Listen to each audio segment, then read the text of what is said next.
एक दिन बारिश हो रही थी और दोनों लाइब्रेरी के बाहर खड़े थे। रिया ने कहा, इतनी बारिश में भीगना पसंद नहीं।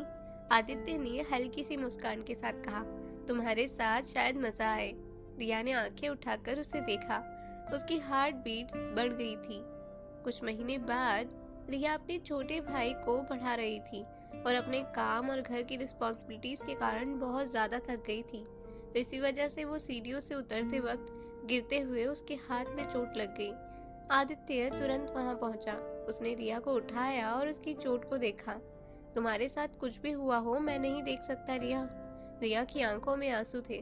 उसने कहा, मैं ठीक हूँ। आदित्य ने धीरे से कहा, ठीक होना मतलब ये नहीं है कि तुम्हें अकेले सब झेलना पड़े।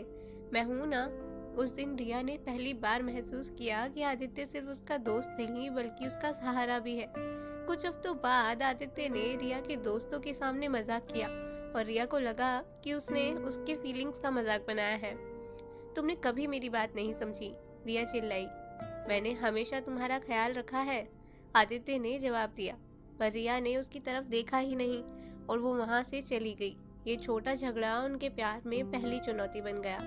कुछ ही दिनों बाद रिया के पिता की तबीयत अचानक बिगड़ी। उसे दूसरे शहर जाना पड़ा। आदित्य ने हर कोशिश की, कॉल्स, मैसेजेस, विजिट्स, पर उनकी दूरी क्लोजनेस को चैलेंज कर रही थी।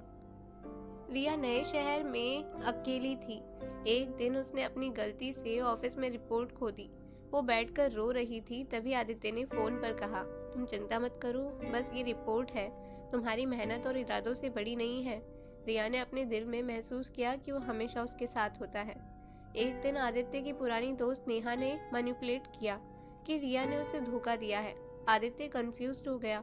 रिया ने मैसेजेस किए कि तुम अब मेरी परवाह नहीं करते। आदित्य ने जवाब दिया, मैं समझ नहीं पा रहा कि क्या सच है, पर मैं तुम्हें खोना नहीं चाहता। कुछ हफ्तों के लिए कम्युनिकेशन टूट गया और दूरी बढ़ गई।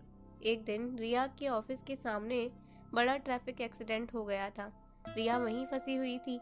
आदित्य तुरंत पहुंचा और उसे सेफली बाहर ले आया। कितनी भी मुश्किलें आए, मैं तुम्हें अकेला नहीं छोड़ूंगा। तुम मेरी जिंदगी का हिस्सा हो। रिया की आंखों में आंसू थे।